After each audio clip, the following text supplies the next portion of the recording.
This special episode of Addressing Gettysburg is brought to you by our patrons over at patreon.com/addressinggettysburg. You get a lot in return for becoming a member of our Patreon channel, and we appreciate it and thank you in advance.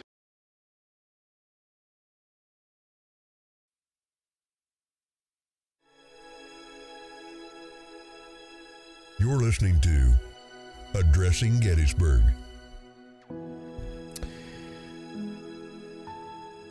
Hello, ladies and gentlemen, and welcome to this 9/11 anniversary episode of Addressing Gettysburg. Actually, it's AG Today. It just worked out that the anniversary fell on our normal AG Today days. So we decided to scrap our normal format of the show, and I told everybody, stay home. It's just going to be a skeleton crew today. We've got Bethany over there in the what's the guest's chair. And then, of course, Court is in the back operating the cameras. And our guest today is a man named Lee Fortenberry. And Lee was a member of the National Guard in Maryland, the Maryland National Guard on 9/11. And as he told me before, he had just moved up to Pennsylvania, but was still in the Maryland Guard. And later that day was called down to the Pentagon. And so let's welcome Lee so he can tell us the rest of the story. Welcome, Lee. How are you doing? I'm doing great, Matt. Thanks for asking. Nice to see you again. It's good. It's been a while. Yeah, it has. When the hell was that? June? I think so. Yeah. I thought they were going to have some more of those events and I'd see you again before today. But yeah, no, we ended up getting too busy and we never scheduled another one. But we'll probably do more of them over the winter when people have more time. Because that was fun. It was fun. And we had one at the Barn Resort, which was actually more people showed up to that one too. So I think, and that was like coming out of winter and spring hadn't really gotten underway yet, I think, if I'm not mistaken. The AG business. Yeah. So anyway, that's not the point of today's show. But we had met at this mixer, and forgive my voice, ladies and gentlemen, my allergies are acting up on me last couple of days. We had met at a mixer and we were just sitting there feeding our faces with charcuterie and probably wood-fired pizza, if I'm not mistaken, and wine, and got to talking. And I don't remember how, but somehow you divulged that you were at the Pentagon on 9/11. Yeah, I don't remember exactly how we got there. I think we were talking Neither. about veterans or other things, and then somehow that came out, and I'm not. It was just a chance thing, really. Yeah, and I have had a friend of ours named Tom Canavan on the show before, and he talked about his experience in New York on that day. He was in the North Tower, and just as he got out of it, the South Tower collapsed on him, and he survived. And I did not know anybody who was at the Pentagon, and then I met you, and I said, oh. Now we can do a show about the Pentagon. So the Pentagon, obviously it doesn't get as much attention in the media or in documentaries.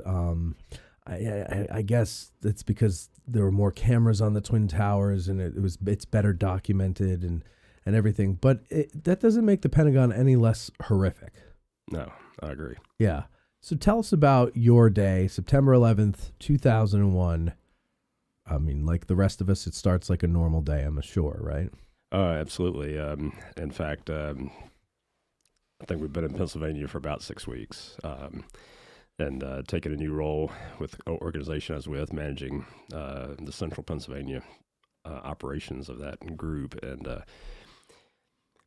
And my kids were still upset with me for moving them away from their friends and all that kind of stuff. And Yeah, we weren't even in. We had put an offer on the house, but we hadn't even gone to settlement or anything like that, and we were in temporary housing. And so, but I went up to visit one of our branch offices up in Williamsport that morning, and so planned to be there about between 8:15 and 8:30, something like that. Now, what were you doing at the time as a career? I was running a financial services firm for Northwestern Mutual, and they had just needed a replacement for that for their central Pennsylvania operation, and I had agreed to do the job and moved up on the 1st of August, and And so, like I say, we're just trying to do all the things people do when they relocate, get the kids, settled in school, and of course, they were 14 and 11, so It's like a rough age to rough move. age. Yeah. Mhm. Sure, they were happy about that. Oh yeah. Yeah. In fact, I can still hear my daughter before we went. When I first told her about it, I said, and she says to me, she says, I'm going to be mad at you, right? And I said, okay, that's fair. For how long? And she says, until I get over it. So I'm like, okay, it's good to know that there's a light at the end of the tunnel. Yeah. Yeah. What did you do in the Guard? What was your role? Well, when I joined the Maryland Army National Guard after serving some time on active duty back in the 80s, I was first part of the 158th Cavalry out of Annapolis, and I was a squadron maintenance officer, and then after a couple years in the inactive reserve, I transferred to a military police battalion that was headquartered in Salisbury, Maryland, where we lived at that time. And obviously, I wasn't an MP, but they did have a need for an assistant operations officer, and so I was this, in military terms, the assistant S3 for the battalion, and also had logistics experience, and so they were trying to use all that to their benefit. And then, after a couple months, I said, "Hey, I'm going to be moving to PA," and they said, "Well, maybe we'll see about transferring you to the troop command, that'll be closer to you and all that kind of stuff." But no hurry, So that's the thing they can do. If you're going to move, they can transfer you to that state's Guard. There's multiple things, but yeah, that's one of them. But there wasn't any rush because we weren't really expecting anything to happen. Right. And if I had to run to one or two weekend drills down at Pikesville, Maryland, where they had one of their other companies for that battalion, that wasn't that big a deal, really. So we didn't really think much of it. In fact, I thought so little of it that most of my uniforms and stuff were in storage, waiting for the move. So I only had like a couple of uniforms, and so forth. So, but things have been going well. That was a good group of guys, and so that's what I was doing with them. So, normal day, you get going. What are you doing when you first hear about the Twin Towers? So, well, we just literally sat down to meet with a couple of folks in our Williamsport office that I'd gone to that day, and somebody came in and said a plane just went into the Twin Towers. But I think they had heard it. Then there was no video yet on where we were. Yeah. And my first thought was, hey, some private pilot got offline, and there was maybe the visibility wasn't good, and next thing you know, he was in the wrong place. I think that's what a lot of people thought. And so that was my thought. And then literally wasn't long after that when came back in, we basically went back to what we were doing. And then she came back in and said, a second plane has gone into the towers. That, to me, was a sign. And and I said, okay, I need our outside lines. I need to make a phone call. And I did. I called down to the battalion headquarters down in Salisbury, and got a hold of Captain Kuhn, and said to him, says, Chuck, I just got some news. I said, what's going on? He says, yeah, it's not good. And I said, so something's going on then. He says, yeah. I says, we heard anything yet? Has been any calls or anything like that? And he said, no, but we're expecting one. And I said, well, this is a direct number you can get me at. I said, so give me a call when word's out. So, and then we started kind of talking about, hey, what do you think's going on? I said, yeah, I don't know. And I guess it was about 2 hours later that I got Chuck called me back, and he says, hey, we just got the call. You're going to need to come in. And so, and by then I was got back to Mechanicsburg, Pennsylvania, where wife and kids were home from school by then. And she said to me, she says, "What's going on?" I said, "We're being called up." She said, "Do you know anything?" I said, "No. I just know I got to get down to Pikesville, and I got to get my stuff together." And I even had to call a friend that I knew was still in active service and say, "Hey, you got any T-shirts I can borrow?" Oh no. Because I just, because like I said, I had so much stuff in storage. Yeah. I knew I could make the uniforms work short term. I just, because I had a couple pair. I said, and so then we went to, I got down to Pikesville. It was probably early evening by the time I got down there, 6:30, 7 o'clock. And so not normally drilling at that armory, I just found the company commander and said, "Hey, they told me to come here and go wherever we're going with you." And he said, "Captain, that's fine." I said, "We have any word yet?" And then later in the evening, we said, "We're going to be moving out in the morning." And that's when we figured out we were going down to the Pentagon. So you don't go down there till September 12th. Right. Okay. So by that point, is it still rescue, or what is the purpose you're going down for? Well, I think when we got down there, they wanted us to really provide, being an MP battalion, they wanted us to provide security. Okay. And and once we got down there, I kind of understood why that was. Why is that? It was really chaotic, as you can imagine, even the day after, because, well, the first part of the chaos was obviously they're still fighting the fire. Mm-hmm. Mm-hmm. And they're starting to, and they were already organizing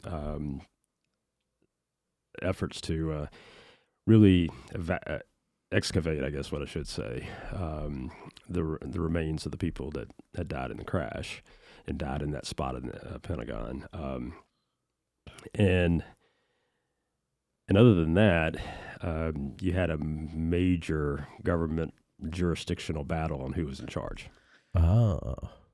Well, now, okay. So I'm going to guess the military would be in charge. Well, a lot of people would probably think that. Yeah. But the challenge is that, really with the Constitution the way it is, the military doesn't have the kind of jurisdiction on our own soil that you would think without specific things happening. But it's a military installation. It is a military installation, and so basically we had the Pentagon police, we had the CIA, we had the FBI, and then of course we had they weren't really playing a role, but Virginia State Police was on the sidelines, kind of waiting to see what their role was, because with all the roads around it, and then of course the Alexandria Fire Department was the one really fighting the fire. I think they were getting some help from some other locations as well from Arlington, but Alexandria was the main ones fighting the fire. And I'm assuming every branch of the military. Yeah, so you got all five. The Coast Guard not so much, but all the branches are there, except that most of the Pentagon personnel were not there because they had been sent home, and basically told to stay at home until they got word to come back in. You're talking the office people. Yeah, Yeah. And so, but of course, the FBI wanted it to be a crime scene. The CIA was calling it a terrorist event, and they should be in charge. The Pentagon police were saying, "Hey, this is our turf," and then we were, of course, there to provide whatever support we were supposed to provide. And then You would think like we would by then have figured out a way to determine who's in charge when such a thing happens. I mean, we've all seen the movies where there's an event, the local police have it, and then the FBI shows up and says, "I'm taking over now." And then he starts taking over, and then the CIA guy shows up and he goes, "This is my crime scene now." And it sounds like that's what was going on in real life, but there has to be a protocol. right. Yeah. Have they fixed that yet? Do you know? Or is it still? chaos. Yeah, I don't know if they've, looking back 24 years, I'm not sure if they fixed it. Probably not. Probably not. There are reasons why people joke about something that says, yes, this is a government operation, type of thing. Right. And but it was extremely chaotic. And like I say, everybody was wrangling for, which was a big, kind of a big change from the ride down, because as we rode down that morning, and I had in my life spent 11 years navigating the Baltimore-Washington corridor, and obviously nobody was on the road. Oh, yeah. And in fact, every place you could see intersections, you could see Maryland State Police. I mean, everybody had been cleared for us. And so we got from Pikesville to the Pentagon, and it has to be record time, because there was absolutely no traffic at all. Nobody's out. How far is Pikesville from the Pentagon? It's probably that's a good question. It's probably about 50 miles, but it's since it's on the northwest side of Baltimore. If you just picture trying to get to the Pentagon from there, yeah, right, and what we would consider to be normal conditions, right, that would probably be an 1.5-hour trip. Yeah. I mean, when I think about it, that's. But we made it in record time, and it was very surreal. I mean, that was the other thing. I just kept thinking, gosh, didn't never think I would see this kind of conditions, And Did you know what you were going to do? No, that's the crazy part. And normally nobody moves without orders in the military, and this was one of the first times I'd ever moved without orders. In fact, as the assistant operations guy, that became one of my first tasks, was to start. So you're moving without orders, other than the call to tell us to go there. Okay, but no written orders yet. So there's somebody saying, "Hey, can you get down here?" Yeah, it's like a request almost. Or are they telling you get down? No, we were activated. They used the right codes and everything. They just, but we didn't have anything in writing yet. And, and I knew, since we were on our own soil, from a logistical standpoint, we were going to need orders, and so because. Without that, the Army moves on paper, and the National Guard and the Reserve are still part of the Army at the end of the day. So, I was just watching, as an aside, I was watching this documentary on Netflix about Hurricane Sandy, and they had General Odierno on there, and they don't really get to this until the last episode, but I think the producer asked him, who gave you your orders to go, because he was stationed in Mississippi, and he went to New Orleans, and he said, on whose orders did you move your men? And he said, my own. He said, I didn't have orders, but nothing was getting done. And I'm from New Orleans, and we were the closest, major unit, because all the New Orleans men were over in Iraq. And so he just went. Yep. And I kind of admired that, and he said, to hell with.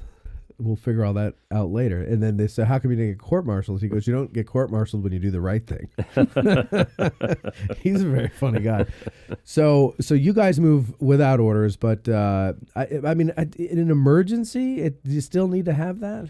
Well, I don't think it's as big a deal if you're like going overseas or something like that. Right. But once again, we were going to be on our own soil. And so eventually we were going to need food. We were going to need place to sleep. We were going to need all these things. Oh, okay. And and as a logistics guy, that's kind of your bailiwick. That's one of that, and the operations. I was going to have to make sure all that was happening, because at some point all these guys were going to, and there were women in the unit too. I say guys, I mean that generically. Yeah, like guys, hey guys. Mm-hmm.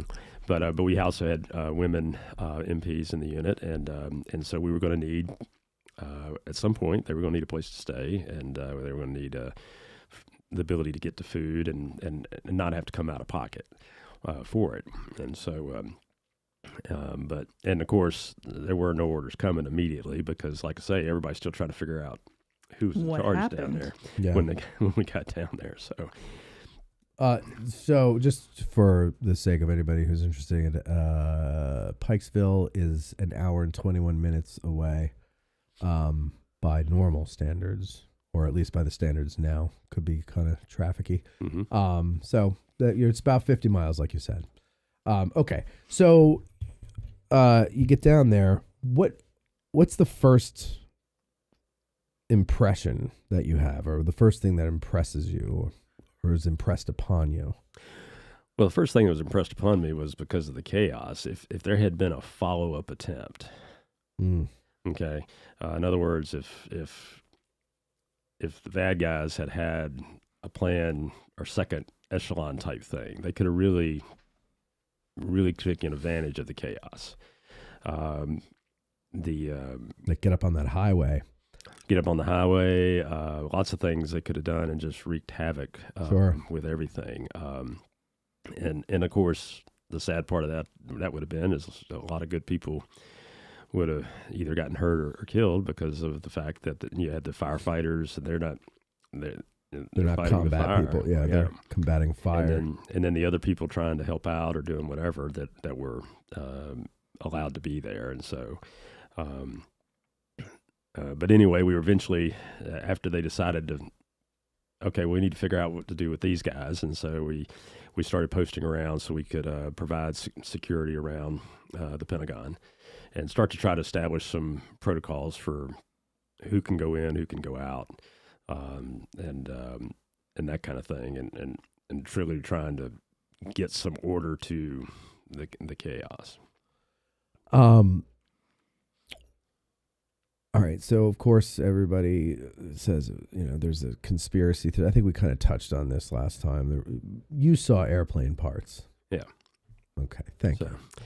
But you could also smell the jet fuel. Jet fuel. Of course, like I say, it was still a significant fire being put out. It probably took them 4 days, and even then they had to come back when they started.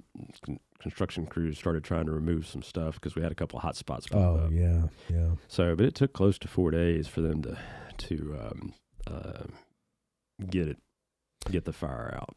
Beth, do you want to tell that story that you told before about the person? You don't have to say who it is, but you know someone who was at the Pentagon. Yes, this is a friend of family who worked there. Mm-hmm. And he was in his office doing paperwork or whatever, and he was blown back just from concussive force of the plane hitting. And he said when he opened the door, he said the nose of the plane was a lot closer than you think that should be, and you still be alive. And that the only thing that he remembered right off the bat was seeing his secretary, or what would have been where his secretary would have been. And that was kind of his impression of that first moment. And he couldn't go back. Like, he worked when it was when they were in a temporary situation, like not like in a temporary office. But then as soon as they were back in the Pentagon, he was like, I can't go back. And I get that. I wouldn't be able to do it. No, I wouldn't be able to do it either. So walk us through, like, what do you experience when you're down there? Well, of course, one of the things that I was having to do was work on getting communications set up with various groups. The one thing that probably struck me, going back to conspiracy theory, was the 3rd Infantry had sent some people over. And for those that may be familiar, but for those that aren't, the 3rd Infantry is a full-size infantry regiment, which actually makes it a little bit bigger than an Army brigade, really, because a regiment of that size has to be self-sufficient. But they are stationed at Fort Myer, and they're tasked with the defense of the Capitol. Is that the old guard? That's the old guard. Okay, yeah. And of course, there's the ceremonial people are actually a small part of the organization, the ones that do the funerals and provide the tomb guards and so forth. But they sent over a couple of detachments, and it was led by the regimental sergeant major. And these people, and it was pretty hot that day, because I remember it being hot. Yeah. But these guys were donning bio suits, and they were the ones tasked with excavating the bodies. And of course, fire's still going on. And so this is not the easiest task.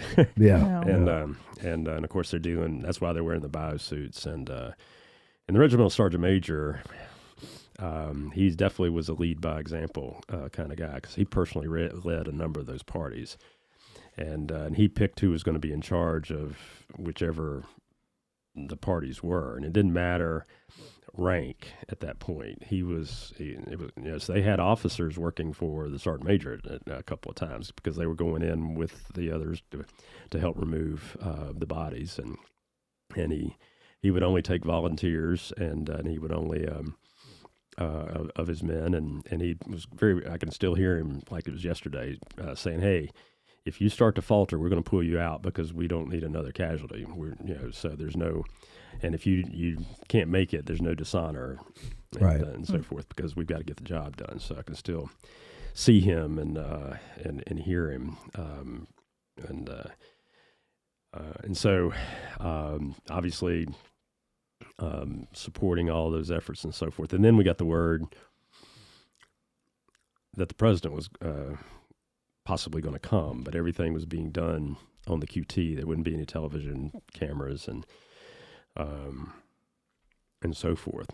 And then why is that? Why no television cameras? I think they were concerned about Safety. and an attack on the president, and so they were. I think they had somebody record it, because you see the I've things. seen it. Yeah, You've seen it, footage of it, but they weren't going to have anything. They weren't going to have any live stuff. Yeah. But and then when we knew for sure he was coming, then we were being briefed by the Pentagon police and all that. Okay, once they get here, the Secret Service is going to be in charge. And I'm sitting here going, great. We're still not out of the chaos yet, and we're going to add more chaos to it. I understood that. I mean, as long as the president's there, they're in charge of the scene. Yeah. Of course, that makes sense. And so, so we cordoned off basically an aisle way for people to come in. Back to that real quick. It almost doesn't make sense, though. What? Because if people have been on the ground doing stuff, and it's an active scene, and there is a lot going on and a lot of chaos, you'd think that the Secret Service would want to be like, somebody who knows what's going on should be in charge. They're in charge, but that doesn't mean they're the only security force. They're coordinating with you guys, right? Yeah. So they're just in charge of what everybody does. Yeah, but if something goes wrong, wouldn't you want to be able to go, that guy is in charge? And they will anyway. They'll find a way to blame everybody else. That's how it goes. Well, and I can understand that they wanted to at least control the narrative. Obviously, they were going to work with them, and that's what we started. We cordoned off basically an aisleway for them to be able to come through. And then the next thing was, everybody was instructed on both sides of this aisleway. Says, look, do not reach out for the president. If he reaches in to greet you or say something or shake your hand or whatever, that's okay. But do not, the Secret Service was very clear, do not reach out. I said, okay. The funny, I guess what was funny about that was the fact that the president, just like today, there's some people that liked him and some people didn't, but so even in the midst of this national tragedy, there are people that are still like, oh, this guy. Yeah, really. I mean, I didn't hear that, you know, okay. But I'm just pointing out, obviously, that you know, like every president, he had those that liked him and didn't like him. But yeah. But I guess what impressed me that day, and of course he came in, Condoleezza Rice was with him, but there was no need to reach out because the president went down the right side of the cordon to where he was going to deliver some remarks, and he had to have shaken hands 5 and 6 deep, all the way down, not just a few. Yeah, I mean, I got to shake his hand. I saluted him, but like I said, he was trying to shake as many hands as he possibly could. Sure. And I got to tell you, I don't know what his handshake was on the going out, but I can't imagine shaking that many hands and my hands just not being right. A bruise, one big bruise. And I don't know if everybody was walking around with Purell back then, so all those germs must have had colds all the time. But isn't that? I mean, he understood the assignment. Yes. That's kind of crazy. He's the head coach. Yeah. This is the time in which if you're going to do it, right, this is the time you do it. These are my boys. Yeah. You got to encourage them. Yeah. But he shook hands of everybody and that was there, whether they were in uniform or whether they were just in some sort of support role, firefighters, whatever. It didn't matter who. He like I say, he on the right side, he shook hands 5 and 6 deep, gave his remarks. When he came out, he went down the other side, did the same thing. And I was really impressed by that. Yeah. How about the people who didn't like him coming in? Were they softened by that at all? I don't know that anybody said that. That's not what you're paying attention to. So he leaves. Describe the scene for us, because I think most Americans have seen enough footage from Ground Zero in Manhattan, where you could probably drop us in the middle of it and we'd be able to tell you where we are. I'm exaggerating, but but we don't see a lot of the Pentagon. Right. Pentagon. What we do see is often from a distance. If it is close up, it's very hard to discern a lot. Like, first of all, have you ever been to the Pentagon or driven past it? No. How about you, Court? Yes. You have. And it's huge. It's a Pentagon City, pretty much, yeah. Photographs and video do not do justice to the size of that building.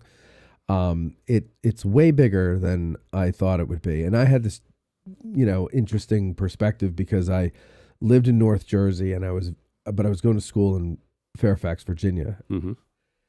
And I happened to be home. My grandfather was having brain surgery. So I went home because he was like 89, I think, 88, 87, somewhere around there. And I was like, there's no way this old guy's going to survive this. And he did. He lived to 93, but so he might have been early. It doesn't matter. He was like 84, I think. Anyway, point is that I went home to be there for that. He had surgery the day before, so I was still there at on 9/11. And when that was going on, there was a hill in my town that could look out across the valley, and there's Manhattan, some like 30 miles or whatever it was. And so I could just see the smoke. By that point, the buildings had collapsed when I got there. Then I go back to school a few days later, and my friends and I get in the car and we drive past the Pentagon. And I was like, my mind was blown because I was like, holy shit, this is a bigger building than it looks like on TV. And the hole was huge. Now, part of it collapsed, right? Yeah. So, but still, like the hole was enormous in the building. And that film and video and pictures just cannot give you. I only ever remember seeing images of it from the air. Yeah. And always off at an angle. Yeah. Never anything like directly down or did they not let the press side too close or not in the beginning? And I guess one of the benefits of the Pentagon being the Pentagon is that the structure itself is really kind of cool in the way and the structure itself saved it from bigger damage because. From people's perception of planes going into the towers and those towers coming down, but yet the plane goes into the Pentagon, and compared to the towers, you don't think there's that big a deal. And I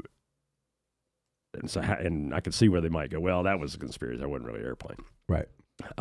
So the Pentagon has 5 rings, and it's 5-sided, hence the name Pentagon. And the rings have some space in between them.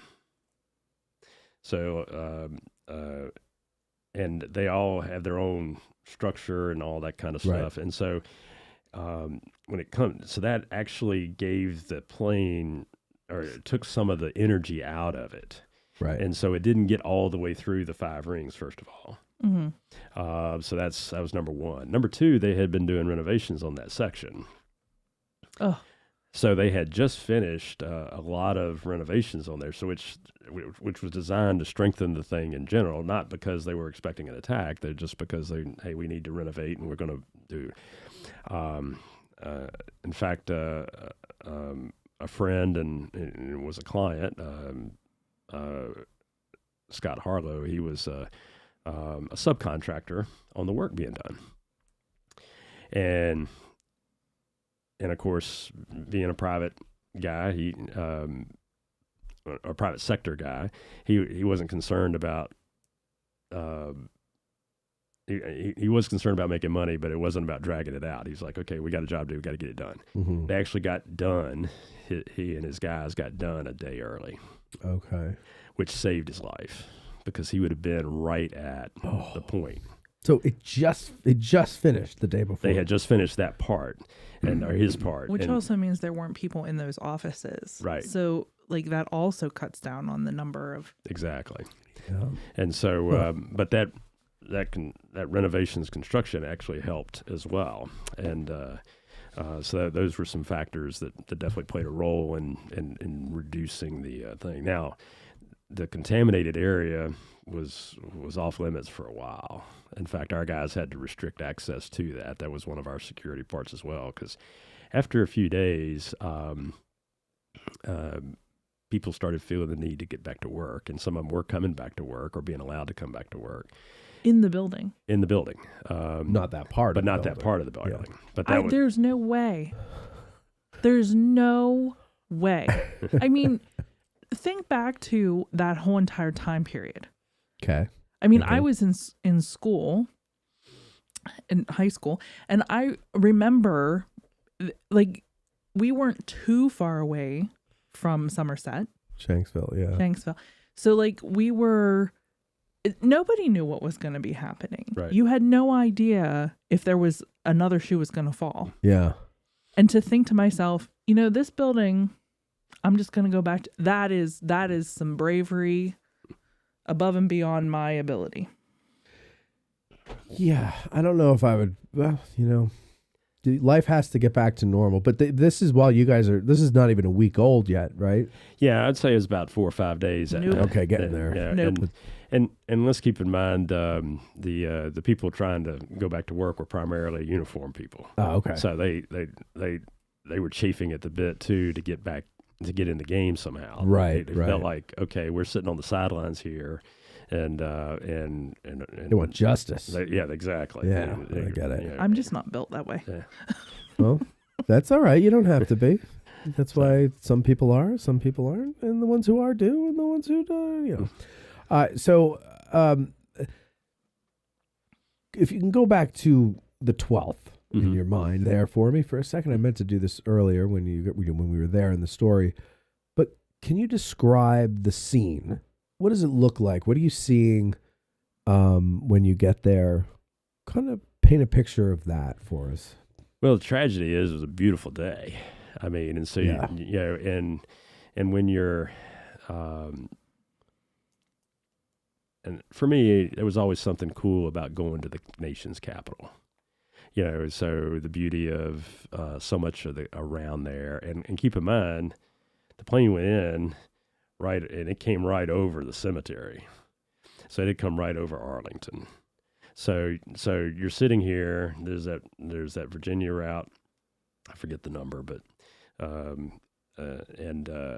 so as we're coming in and positioning, I'm literally facing almost towards, if you kept going, where the Iwo Jima Memorial is. Okay. And the cemetery's on my left. The Pentagon's on my right. It's a beautiful day, but obviously that section is on fire. Yeah.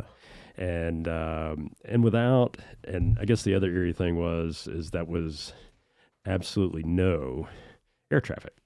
Yeah. And normally there would always be air traffic. Yeah, there's because planes everywhere. Because from me facing that direction behind me is National, and the runways there, and so in fact that was one of the first things information-wise we were given in the middle of the chaos. It says, hey, if we sound this horn, if this horn gets sounded, that means that there's an unidentified aircraft, because we're supposed to be no air traffic. Right. And sure enough, we hadn't been there more than an hour, and some plane managed, I don't know what it was doing, how it got there. Really? And of course, that horn sounds, and of course, we were told what to do, and we all did it. But all I could think about was, we are totally defensive right now. We are totally reactive. There's no cohesion yet, and because they were still figuring out who's in charge and figuring out what to do next, and this, that, and the other. And so it was in the afternoon probably where we started to get some semblance of command and control, where we had some organization, but it didn't really get to a well-oiled machine for probably 2 or 3 days after that. Which side of the Pentagon was it that was hit? Was it the side that was along Washington Boulevard or 395? Not 395. It was on Washington Boulevard. In fact, it went right over, or almost right over the helipad spot, where the helicopters would come in for generals and other key people. So it's interesting because so that's what we drove on, was Washington Boulevard, and that's like the closest road to the building. Yes. So that's why I think it really impressed upon me how big that building is. And I never realized, because I was looking at the Pentagon, I never realized Arlington was like right on the other side of me until now. I'm looking at it now. Okay. So, when the alarm sounds, what was it actually? Was it? It was a horn with a certain number of blasts. I don't remember how. No, I'm sorry. What was it? Really a plane, or was it a false? Yeah, no. alarm? We you could see the plane in the air, and that was the crazy part. I'm sitting there going, "How did you get up there? And what are you doing?" And just a little Cessna, or like was it a? I don't know if it's a Cessna or not now that I remember, but I just remember. I can only imagine there was just somebody that decided, hey, I want to get a look at it. Yeah. Yeah. And they figured they could. Pretty ballsy. Because they either had money or whatever, or I don't know what would be prompted them. But yeah, there was eventually some things came across pretty quickly, and he was out of there. But still, it was the whole feeling of, hey, right now we're not in control of this situation. Did you think prior to this happening? I remember hearing this probably in high school, and I don't know where I heard it, but it was in such a way as to lead me to believe it. But did you ever hear that there were like anti-aircraft batteries on the roof of the Pentagon, and like you can't fly over it, and they'll shoot down anything that does? Have you ever heard things like that? I've heard some of that kind of talk, and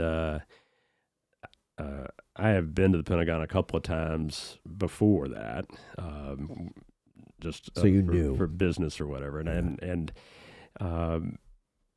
they weren't really that obvious if they were, and I think a lot of I think some of that's talk, but I think everybody probably felt pretty secure at the Pentagon. They figured by the time something's getting here, we're going to have planes in the air. We're going to do this. We're going to do that. Right. And we don't have to worry about that from a defense standpoint. Yeah, I remember when I heard that they hit the Pentagon too. I was like, but they have anti-aircraft guns on the roof. Like, how could that happen?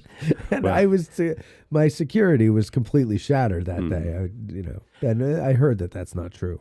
Well, and the other thing is that even if they had have employed those, and by the time somebody would have been willing to do it, because if you're staring at a civilian airliner, it's an American-made civilian airliner, right, you're going to have second thoughts about the fact that because that was one of the eerie things about being there in the first place, because for training exercises, what have you, over the years of military, I've carried blank ammunition, but it was the first time I'd ever carried live ammunition Ooh. on our soil. Yeah. And so that just right away is just kind of one of those things where you go, okay, this just feels, like this shouldn't, I don't even know how to express that. Yeah.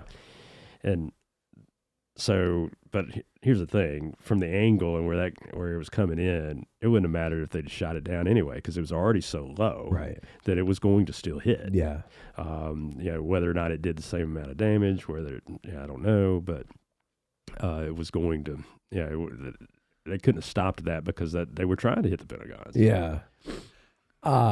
Why do they make you carry blank ammunition? Why not just give you a squirt gun if they're going to do that? Oh no, in training exercises. Oh, training. Yeah, okay. no, we were carrying live ammo. Oh, okay. We were carrying live ammo that day. That's why I say that. Oh, I know feeling, that day, but you said normally. For training exercises. Okay, got it. If we're going out in the field and training,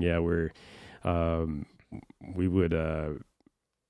When we got high tech, we got these laser type things that would kind of like the games and the arcade stuff where they're laser tag and so forth. When we got high tech,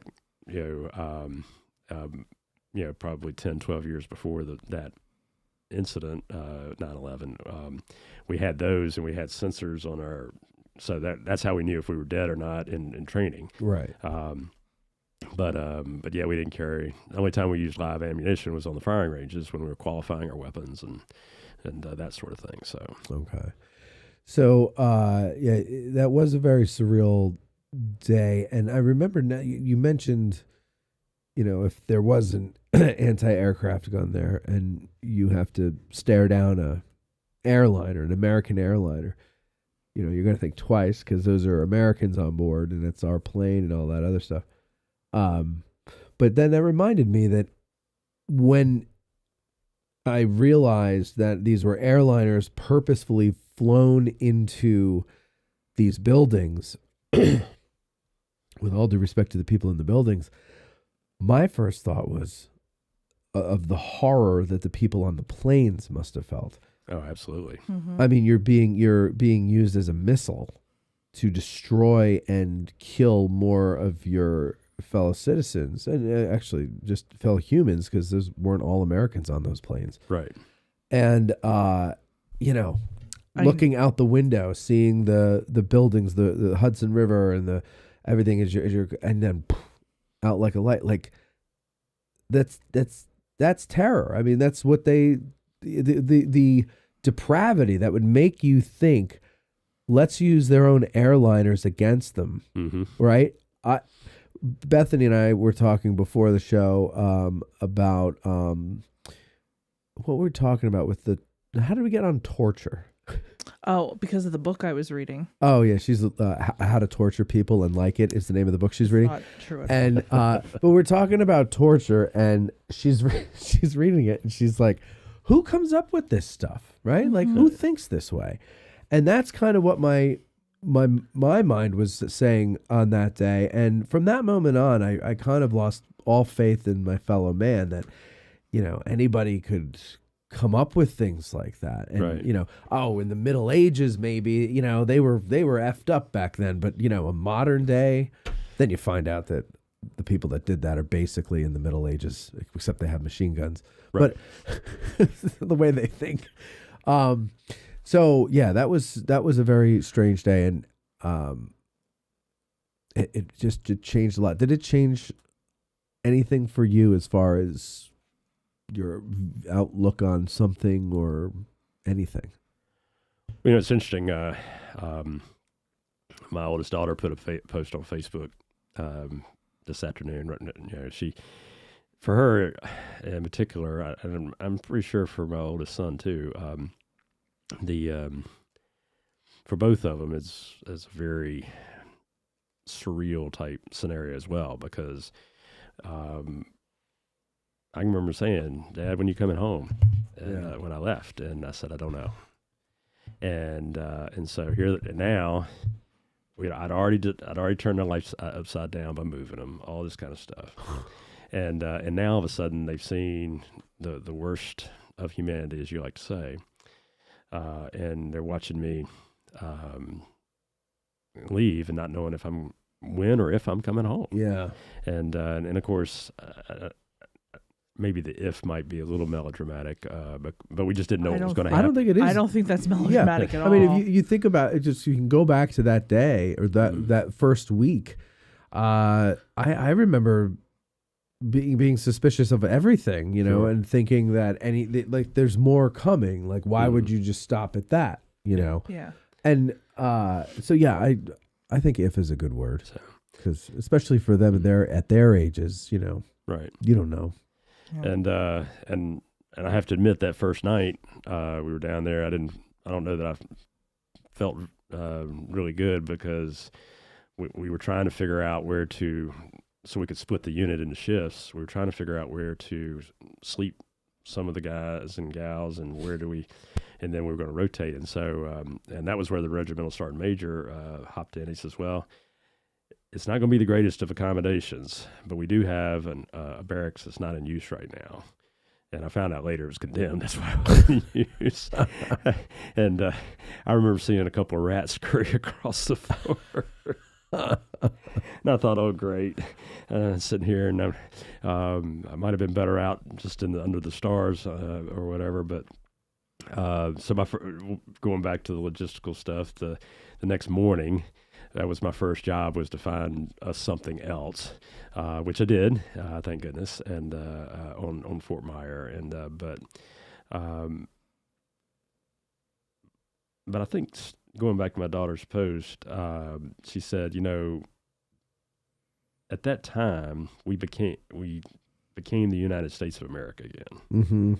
And she was lamenting the fact that she wished we could get back to that. And the reason why I say that is that the going back to faith in humanity, and I totally understand not trusting or being very suspicious and all that, but I think about Americans, and when we do rally, something, we fight like crazy. It's like having brothers, and 'cause I'm the oldest of three brothers, and you can fight like crazy, but amongst each other. But let somebody else mess with one of your brothers, and you're going to kill them, right? Yes. And so, figuratively speaking, anyway. And so not always. So, but all of a sudden, over the next couple of days, people started showing up. Yeah. And I wish I could remember them all. But the one that really stands out was the Baptist men and women of North Carolina. Okay. And of course, I've got roots in North Carolina. My dad's from was born and raised in North Carolina, so that's why they stood out. But all of these groups were doing things to try to give back. So literally, and going back to me worrying about logistics, it solved a problem for me, because they were feeding us. And when I say feeding, I mean they were roasting chickens on barbecue grills. I mean, it was and they were telling everybody how appreciative we were. They were of us and what all we were doing, and that's the one I remember the best, because it's been 24 years. I might have remembered more, but there were others that I wish I could remember and give them credit for, because they were not the only ones. But they erected these big circus type tents, and they didn't ask for anybody to help them. They just did it, popped up these grills and stuff, and kept bringing in the food, and which really did take some stress off of, because Fort Myers is a pretty small installation when you really think about it, because it's really not designed to support a large military contingent. Mm-hmm. It's more of a headquarters. It's where the generals live, or at least some of the generals live. The others over at Fort McNair, although the names are probably all different now or whatever because of mergers and whatnot. So, but the old soldiers will remember the names. So, but other than providing support to Arlington and the defense of the Capitol with the Old Guard, Fort Myers is pretty small. It was mostly generals, like the chief of staff of the Army and stuff like that, lived there. And so all of a sudden you're going to thrust on a whole bunch of military people that need support. The dining hall facilities are not big enough, all that kind of stuff, and so this really helped out dramatically, and they came without being asked. They just showed up and giving back and wanting to be a positive force in all this negativity that was going on. And so the spirit of the American people, I think, I hope we find that again.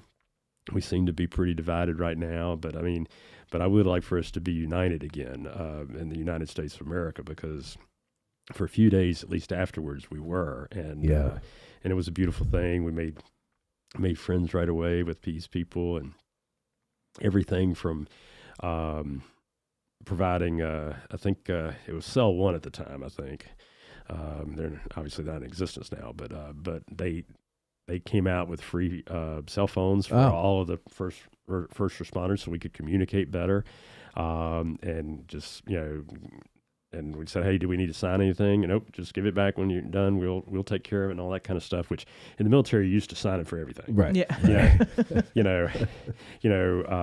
I won't get into some of the things that would be political today, but bottom line is, a soldier loses a $15 piece of equipment, he's got to pay for it, Right? And I'll just leave it at that. And he, any piece of equipment, he doesn't get anything without him signing for it. So the fact we didn't have to sign for these phones, and our guys at first, they had been told to be mindful of operational security, or what we called OPSEC, and they started looking around. I said, guys, call your families. I said, everybody in the world knows we're here. There's no operational security here. Yeah. So there's no need to worry about it. You call your families, you let them know you're okay. Because I knew, because I had experienced the same thing. I knew I had left a wife and a couple of kids at home that was scared to death. I mean, I remember being on active duty, and one of the reasons why my wife wanted me to come off active duty was she was tired of the phone ringing at 2 a.m, thinking, and I'd go in, and we were told we were being alerted. Now, most of those were practice. And so she got used to the fact that I would come home at the end of the day or whatever in those situations, but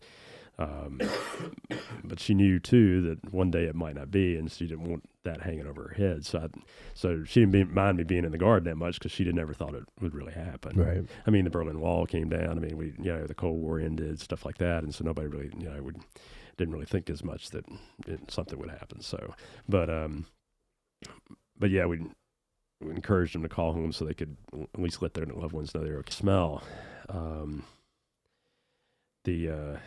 And it was most noticeable when you would be in the halls of the Pentagon. Oh yeah. As you got close to the affected areas, it was a smell like none other, and it almost reminded me of when I was in high school. There was a guy that was in my homeroom that always came in first thing in the morning to homeroom after smoking weed, and we all knew it. And so it has a unique smell, and so but this smell was almost like that, but it was unique of its own because from the fire between the jet fuel and any other contaminants that might have been in there, and of course, I'm sure there was human flesh in there and all that, and so something I could never get out of my head. I remember my grandfather telling me, he was in World War II, and he said, once you've smelled that, you'll always recognize it, and you never can forget it. Right. And I can't imagine that mixed with the smell of burning office supply, plastic and all that stuff, and the fuel and everything. Because, I mean, you just go by a house fire. Mm-hmm. Right, and it's a really nasty smell. Right. And that's wood and plastic and all that other synthetic fibers and stuff. Insulation. But like an office building, it's like way more of that crap in there. Well, and you had a fully loaded jetliner with fuel because it's going to go across the country. Right. So, really devilish. Because I mean, a lot of these planes today on the short hops, they're not fully loaded fuel-wise. Right. Because if they have to circle too much or whatever, they have to divert or something because because it costs more. Right. Because when it's fully loaded, it's harder to get in the air. It's heavier. So, yeah. So I mean, yeah, but these were fully loaded. If you're enjoying this, ladies and gentlemen, please like and share it. I just got a notification that because of the subject matter, YouTube is playing fast and loose with its sharing of this to our subscribers. So if you don't mind, like and share it all over Facebook, and with a fine endorsement, maybe tell them YouTube is playing their little tricks again. That would be greatly appreciated. I humbly ask you. Thank you very much. You talk about the unity after 9/11, and I remember being hopeful that nobody would forget it and keep it going, because I couldn't stand. This is 2001, so it's not very long after the 2000 election, which was very ugly and contentious, and from my perspective at that age, stupid. Yeah. And if I hear about dimpled or hanging chads one more time. Yeah. And it's been 25 years and we're still like hanging chads. Right. But I was not at all impressed with that stuff, that type of nastiness, and I didn't like it. And when I saw people, in our case, cheering first responders coming in from other states across, wouldn't it be the Brooklyn Bridge? Well, I guess maybe GW. No, would it be I don't know. But coming into Manhattan, or maybe they were going out for R&R or whatever, and people are applauding them and, giving them food, and like the same thing you experienced, and right? Everything. And all of a sudden, New York City looked to me like a small town, and they were just all New Yorkers. They were all Americans. Mm-hmm. Even Californians for a moment were Americans. And I'm sorry, California, just a joke at your expense. But no, I mean, and it was very nice to see. And I was like, that day put such an imprint on my heart and my psyche. I still deal with it today. And I didn't lose anybody close to me. I wasn't at either of these places. I loved my country even at that age. And I didn't like seeing it happen. And I didn't like seeing these people dying and getting hurt and everything like that. And so I thought, good, maybe we can all realize that we're not each other's enemy anymore. Right. That, there's external forces that are happy to be our enemy. If we want an enemy, there's plenty of people in the world who would be happy to take that position. We don't need to do it to each other. And it lasted for about 3 months. And then we went back to fighting with each other again. Once, I don't know. I don't remember what it was that started making everybody get nasty again. But it just, it's disappointing. It is. And because, like you said about New York being a small town, because I've traveled to New York multiple times, and it obviously is a unique experience going to New York because it's a unique place, and with the busyness and the bustle and everything going on, and it never sleeps. Mm-hmm. But like it being a small town, like you said, that's kind of what we felt like at the Pentagon was as the people rallied and the people I mentioned that came to feed us and help us and offer all sorts of things. Water, Coke, didn't matter. The first responders ultimately didn't want for anything. And we didn't expect that, but we graciously accepted it, and and they graciously accept the fact that we were doing what we were doing, and so it was. Okay, so I just had the thought that with the uncertainty of that time, and people are just coming and handing you food. Mm-hmm. Was anybody like, hey? Maybe we should be careful. Maybe we should not be accepting this. Yeah. Like, you know what I mean? Like maybe this is another part of the plan is to poison us. Well, obviously that could have been. Of course, with roots in North Carolina, at least for those folks, I knew their accents. So I was like, okay, these, I'm pretty confident they're friends. And of course, we still had a restricted area. I mean, there was an area because our guys were the ones providing the support, or providing that security. So they were in a. We had them over in the parking lot, but they were just there to help, and they followed whatever instructions they were given, and so forth. And so it was. I remember getting a little annoyed with my my immediate supervisor, the operations guy. I was the assistant operations guy, and sometimes in the National Guard, I mean, rank is always paid attention to, but sometimes you when you have relationships, you can probably do something like I did. But anyway, we were 3 or 4 days in, I guess, and I call over and I said to him, "Hey, sir," I says, we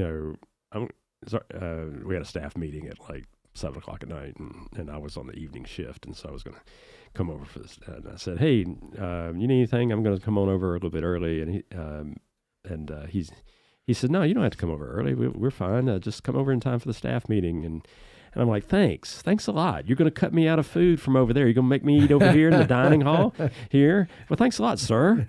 And there was a pause on the other end for a second. He goes, "Why don't you come on over about an hour and a half early?"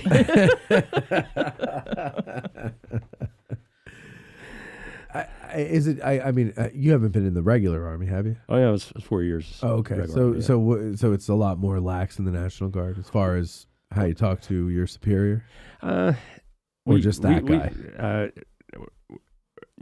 At times when you can be and when you can't be. Right. It's we still follow still follow protocol. But also too, I think one of the things about the National Guard that's lost on people is that a lot of times the active, and I heard this and felt it when I was on active duty. Active duty has a tendency sometimes to look down their nose at the Guard. They're not as combat ready. They're not this. They're not that, and all that kind of stuff. Mm-hmm. And some of that's valid because they are part-time soldiers, right? And everybody needs somebody to look down on. Right. But one of the benefits of the Guard, and why I think they'll always be an important part of our military, is the fact that they're the local boys. So they're usually pretty all come from a certain place, and so whether it's a town or an area of a state or whatever, and if they're serving in the Guard, they're probably going to serve in that same state Guard maybe an entire career. Mm-hmm. And so you do build relationships, and you do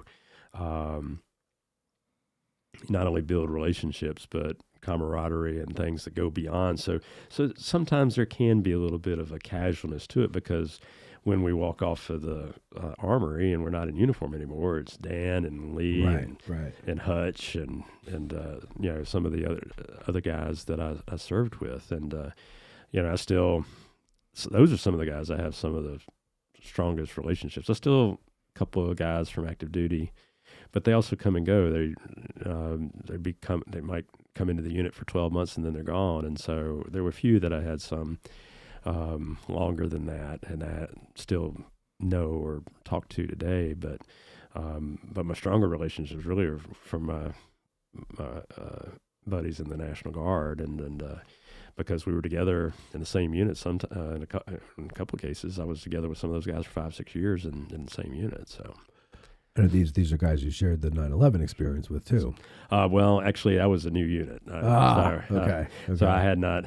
I was still getting my feet wet, so they didn't even know how to take me at first. Didn't know. They knew I was a cavalry guy, so the cavalry has a kind of a reputation, and I tried not to live up to it, but we have a reputation, and so. But I still remember there was. After a couple of things during the 9/11 thing, one of the Bravo Company first sergeant said to me, he says, "Sir, you okay?" I says, "No, I'm pissed." And he said, "Good."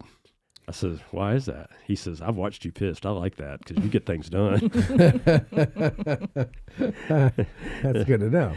So anyway, but up until that point, they didn't really know. They had enough time with me to really know me that well, and so, but And some of that was too fighting through red tape and stuff like that, trying to get guys a place to sleep and stuff like that, so we could have our shifts and they could get 12 hours on and 12 hours off and that sort of thing. And so it's just because that's the problem.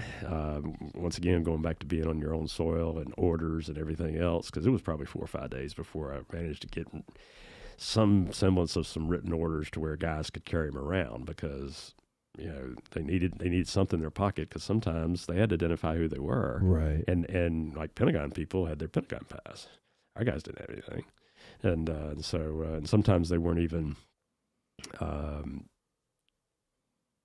they were unknowns, and so they didn't, other personnel, trying to figure out, okay, and so forth. So we had to come up with all that kind of stuff to fix the things that we were used to any other time. Yeah. Everybody had identification and stuff like that. So How many days were you at the Pentagon before you were sent back? we were there for almost 2 weeks. 2 weeks. And they brought in just guarding the whole time? pretty much. So we were just, as they started letting personnel back in, we then were checking people coming in. We were also preventing people from going into the affected areas. There were a couple of times, unfortunately, that there were some people that thought that they were allowed in the affected area anyway, and so we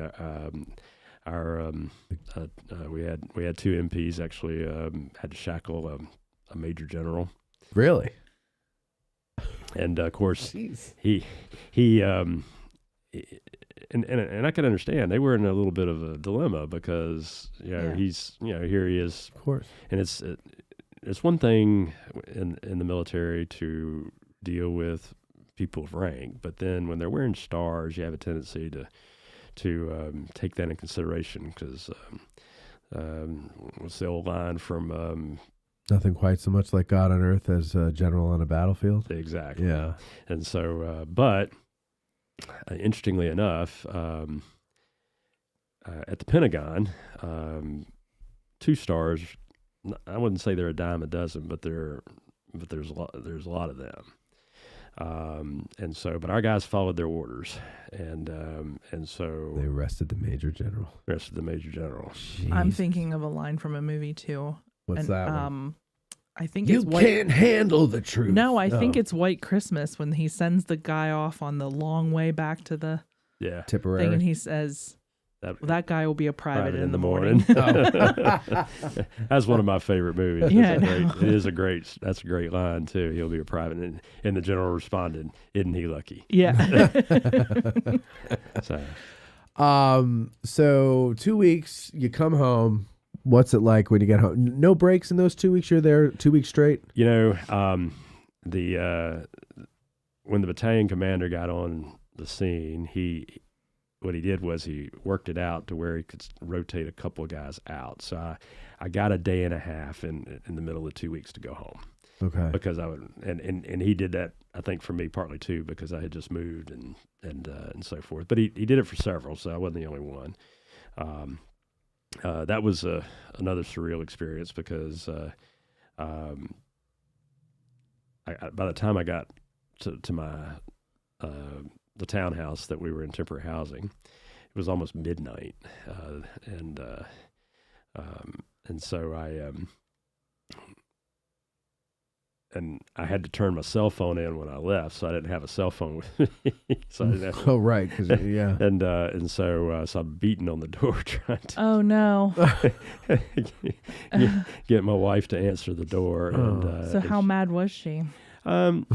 She was happy to I think see she him. was scared until she realized it was me, and then other emotions. Mad at you anymore? Well, I don't think she was mad at me then.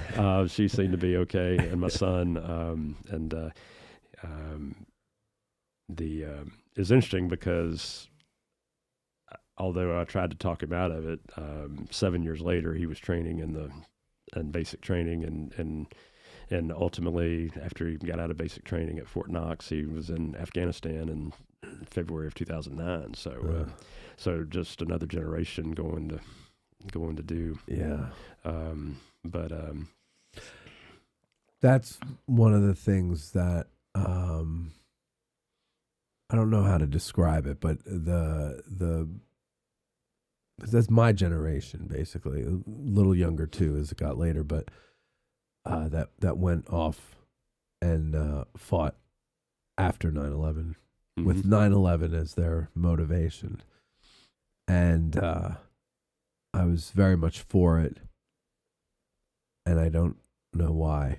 After all that's happened and the way it ended, and I don't know why I fell for it. Because I was 23, that's why I fell for it, and I, but I don't know if it's regret or shame or just a broken heart that I look at that and the guys who went over there and the girls too, because I've met a few female soldiers who had horrific stories, and have to try to deal with that now, and for what?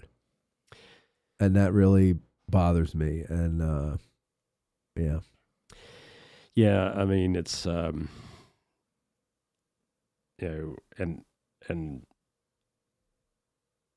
being a father of a son doing that was worse than being at 9/11, actually. I'm sure. Or worse than, because I mean, if I could have changed places, I would have said, okay, I'm gonna make sure you're safe. I'll go. Yeah. And because by then I was out of the military completely, and yet I couldn't watch the news. I couldn't. It was almost because I knew too much, and I couldn't watch the news. It was just one of the longest years of my life, him being in Afghanistan, and then when they got home, and of course the unit had deployed from Anchorage, so Fort Richardson was where his unit was home stationed before they deployed to Afghanistan. So when they came back, I immediately flew out there, got me a plane ticket and flew out there, and for the first several nights out there, I was not just taking him out to eat, I was taking his whole team out. And after a couple of nights, they said, Mr. Fortenberry, you can't do this anymore. I said, I can and I will. Because you brought my son home. So, because I know, what that meant. Sure. So your son is okay. Yeah. Good. Well, I mean, he physically is okay, but like many, he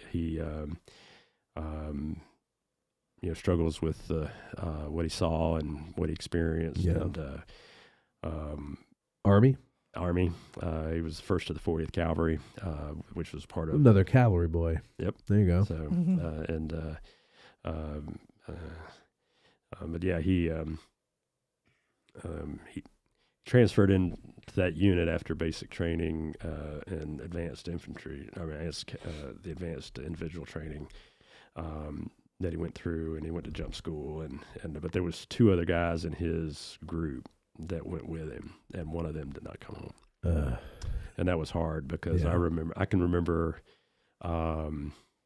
Marty being at jump school, and his friend Gideon was at jump school with him, and so because my parents still live outside of Columbus, Georgia, which is where Fort Benning, where the jump school is. And so, jump school was over Thanksgiving, so Marty got pass, and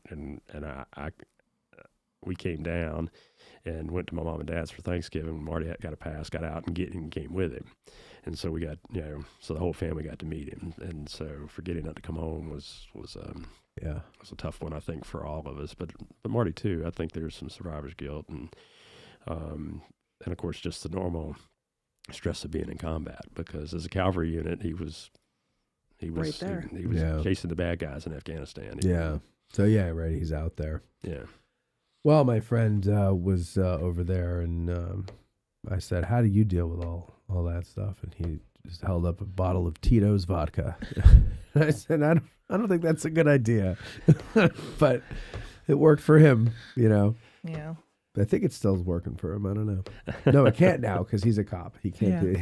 He's got to be careful. He's got to monitor. Yeah. So. I remember on September 11th, I was sick from school that day, and my grandpa came to get me. I was in 10th grade. No, at 10th grade. He just didn't want me, for some reason.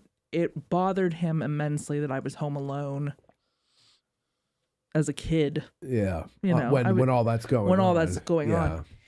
Now, he fought in World War II on D-Day. I mean, he was in Normandy on D-Day.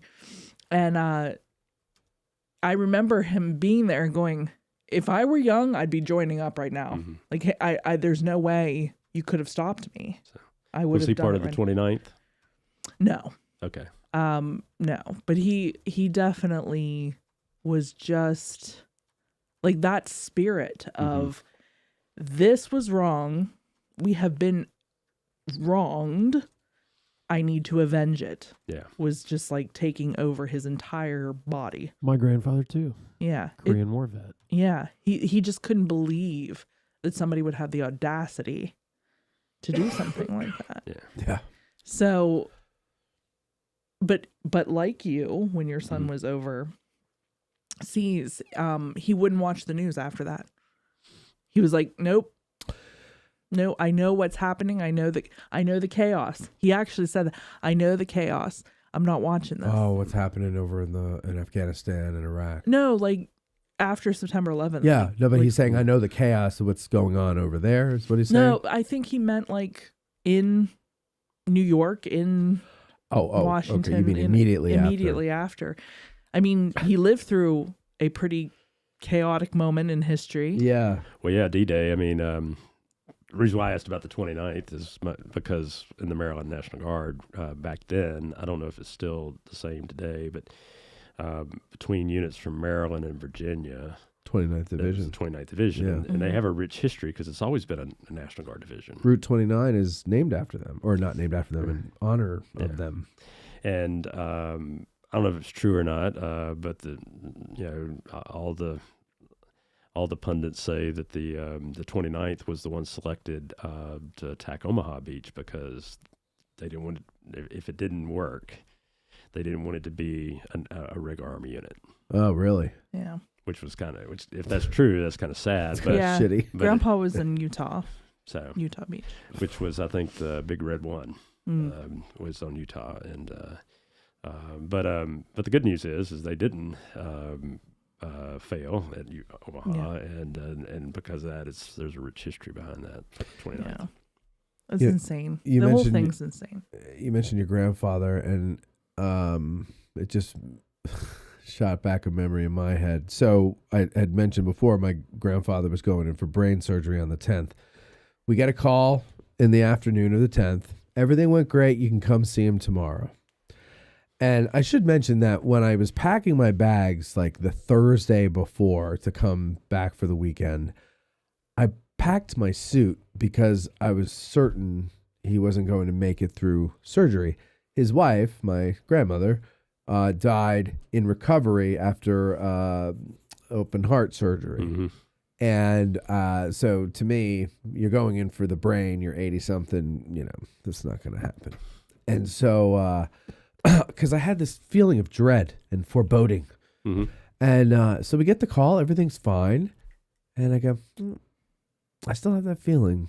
So he's probably not going to recover and die in the hospital. And the next morning, that all went away for my grandfather. And not that I'm not saying I predicted 9/11. I'm just saying I had a bad feeling all weekend. And I thought it was, I assumed it had to be my grandfather. But then we went and saw him that afternoon. So both towers had come down. The Pentagon had been hit. Flight 93 has already hit the ground. Everything has been done, right? Mm-hmm. And I don't know. It's probably 1, 2 in the afternoon. Now, if you'll recall, I think it was a 50-mile radius from Manhattan. They had all the hospitals ready to take in mass casualties. So we were at, I think it was Summit Hospital in New Jersey, and walking to the ICU to see him, or was it the ICU? Well, whatever, they put wherever the hell they put him after surgery. We're going down all these different corridors, and they're lined with gurneys. Mm. Mm. This is a day later that day, and there's nobody there. I mean, the hospital was dead. right? Hardly any patients there. So we go into the room he's in, or the section of the ICU that he's in. And I guess, they give him the remote to the TV. So we walk in and he's like, sitting up in his chair.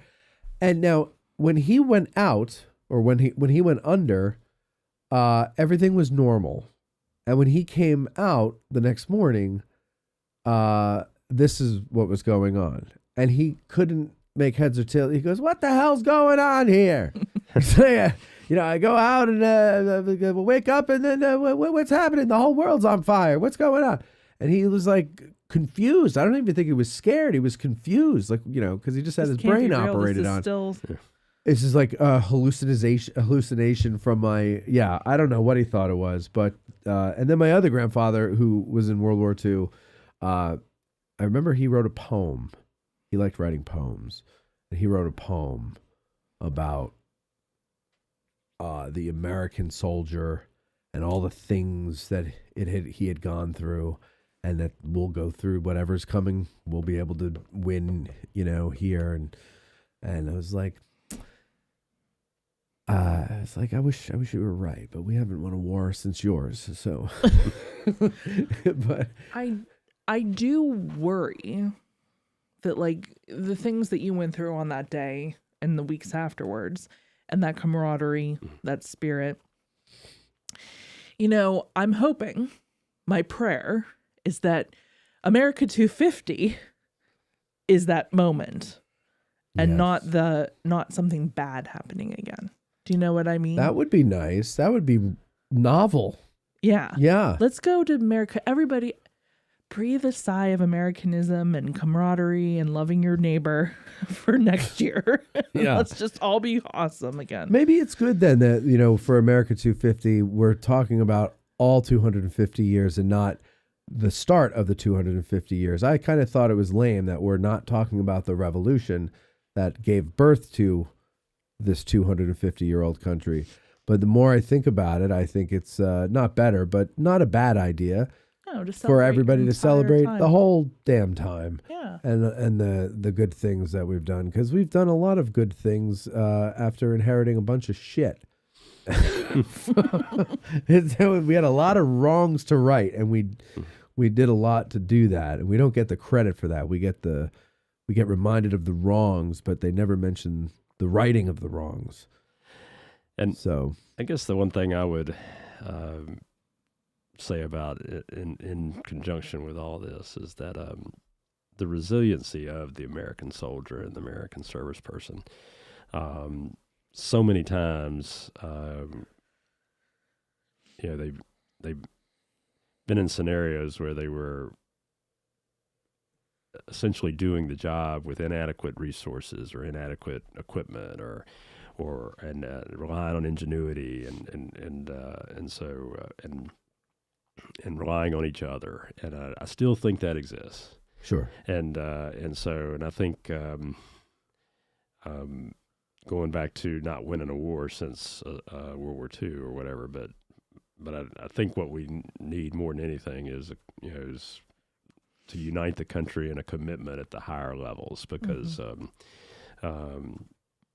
the fact is the soldiers, the sailors, and the airmen, and the Marines and the Coast Guard and all these people, they are often making do, with all sorts of things. When I went through my grandfather's flight logs, which most of it was about getting his flight hours credited so he could get paid, but he described, like, okay, our first crash landing, and then when I actually realized what he was doing, because he was sub hunting, he was in the Navy, and they were sub hunting along the Atlantic coast and the Gulf Coast, and so, but when we picture bombing, you picture the stuff from the air with the B-17s and all that. They're really primitive, doing the sub stuff, and where his crash position was, and the PBY was right over the front wheel. Well, that's not a great place for a crash position. Right. And so but that's just an example of all these times where they've made do and Patton's boys in World War II defeating the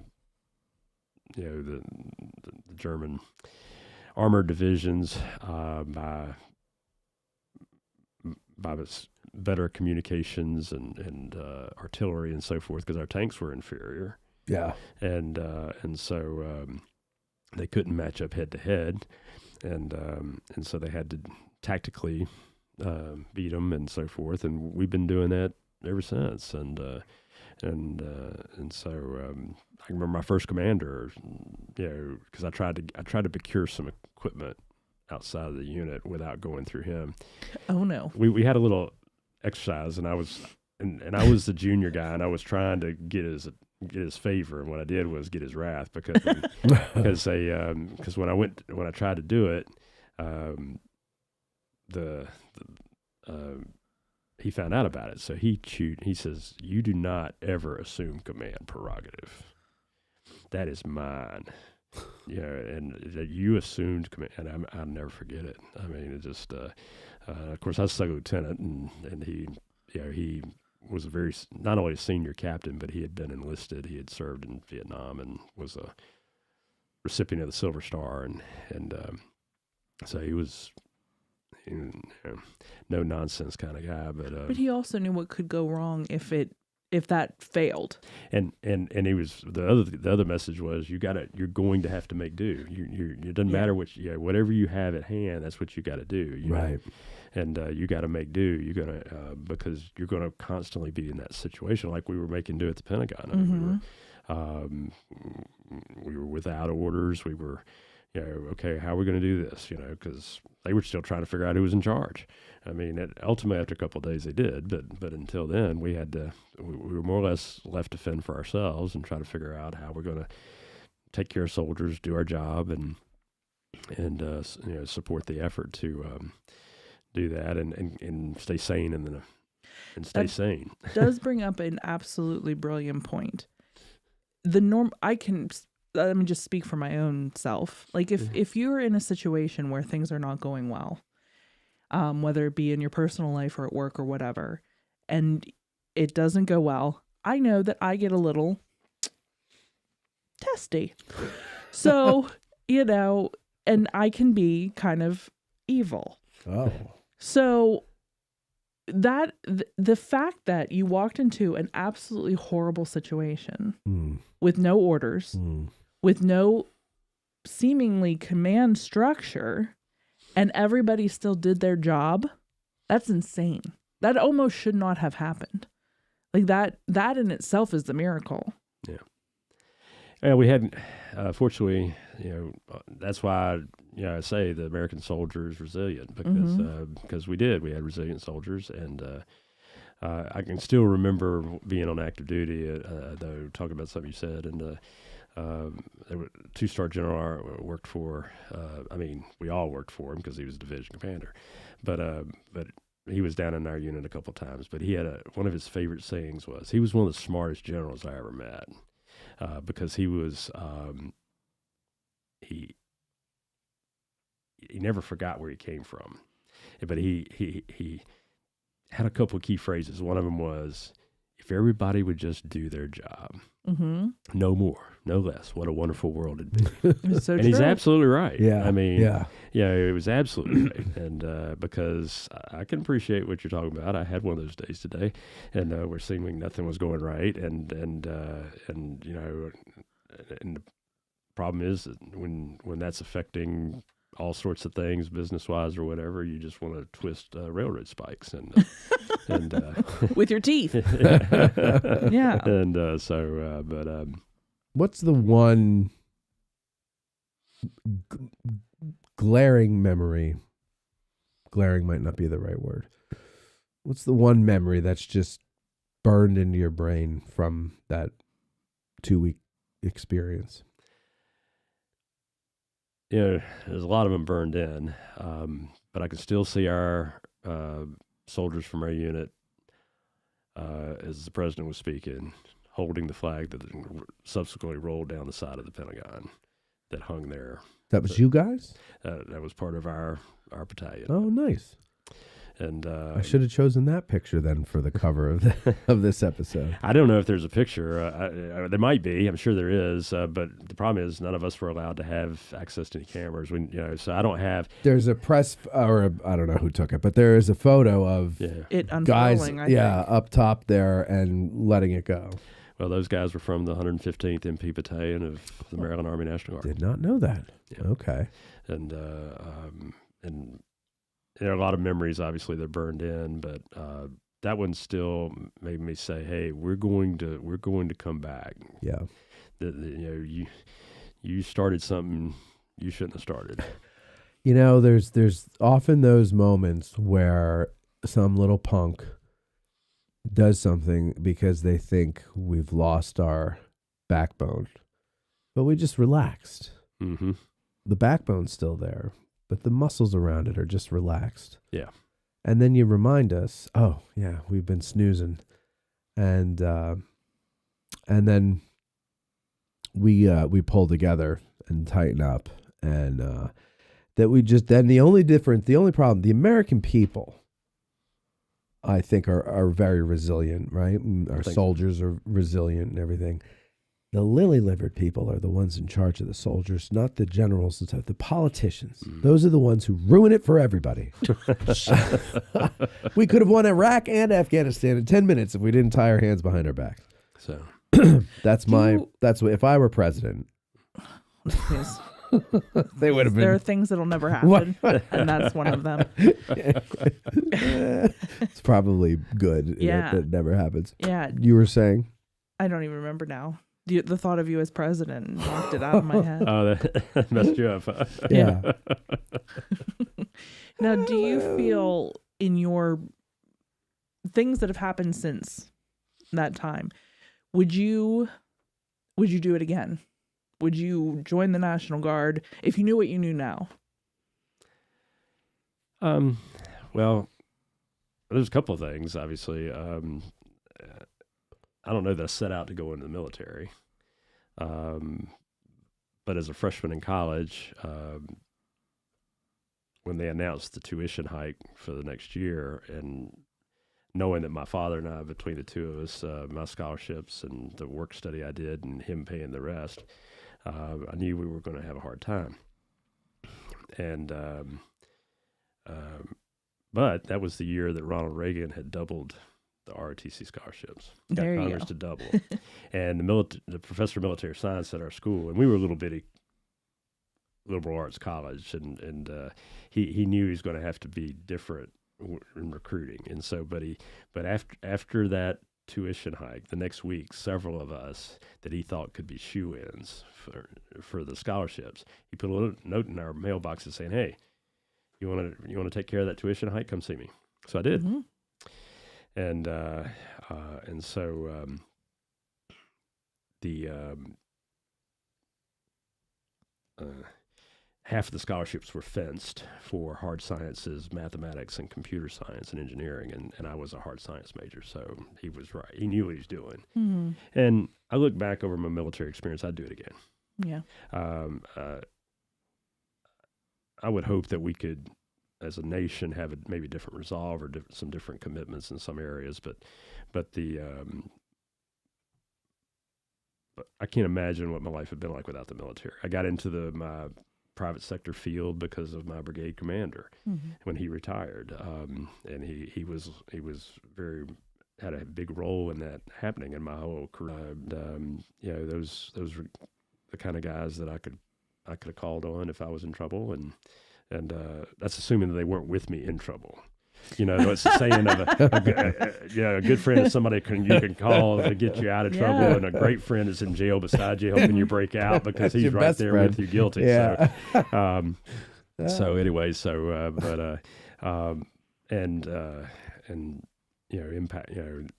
the impact of that, I just can't imagine.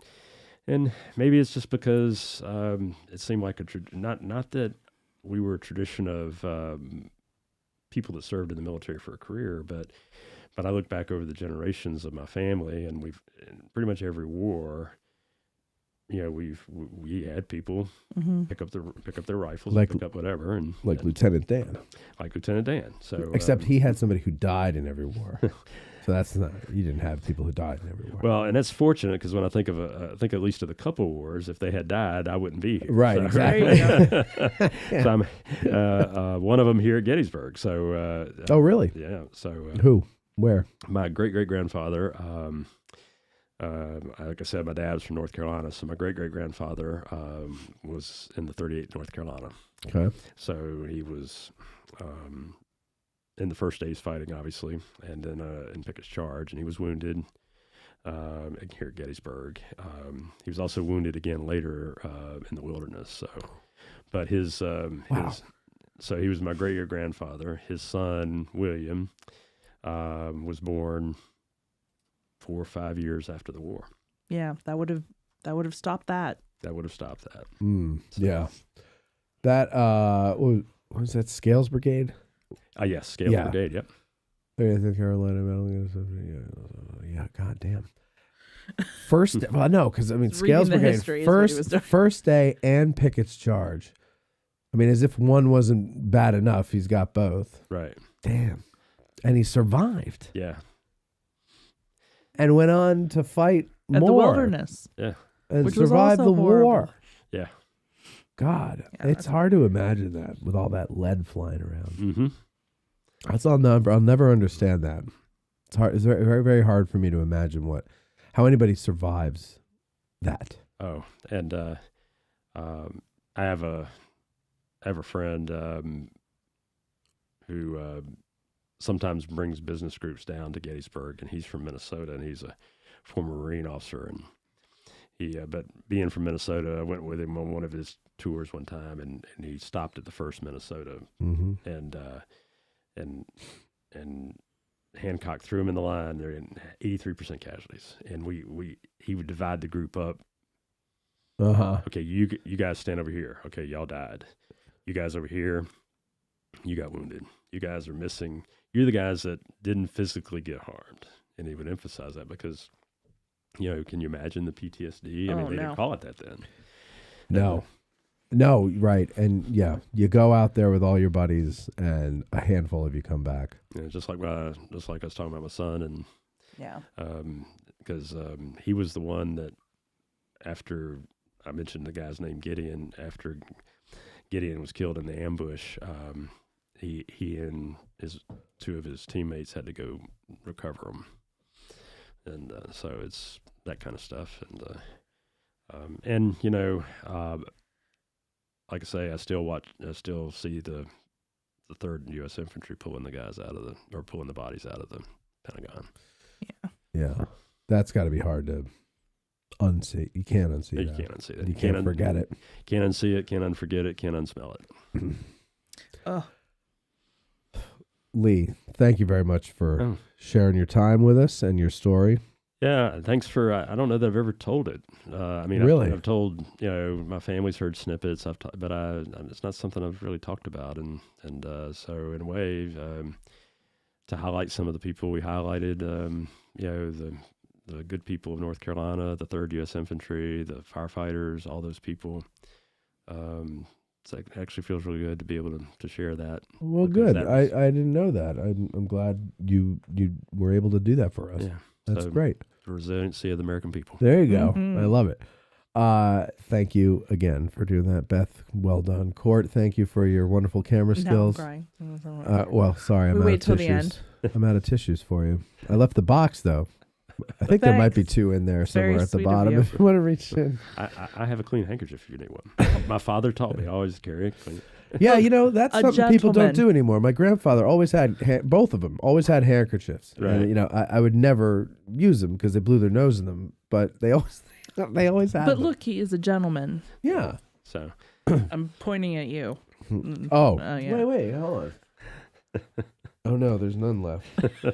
Sorry. I'll have to get a new box for you. You use a lot of tissues. I do. Do too much crying. I know. Thank you very much. The audience, sharing. the audience is thanking you for sharing your story. Yep. Thank you very much, Lee Fortenberry. Thank you, sir, for sharing your story. Thank you for sharing, sir. And just a thank you. So there you go. Well, you're welcome. There you go. Great. And Lee, if you ever want to come back and talk more about it or something, or about you're always anything. welcome, or anything you want. Sure. Your ancestor. What is your business now? You want to give it a plug?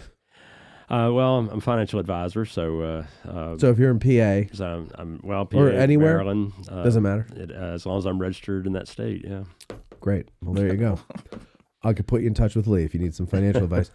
God knows I do. So maybe I'm going to get in touch. How do you make finance? Yeah, right. Lee, I need money. How do I do that? Yeah. That's basically it. So We'll see you all next time. Thank you very much. Back to our normal routine next Thursday. Thank you. Please like, share, subscribe. Have a great one. All right. We're done. Thanks, guys. Yeah. Oh. And I'll just fade the sound down here like so.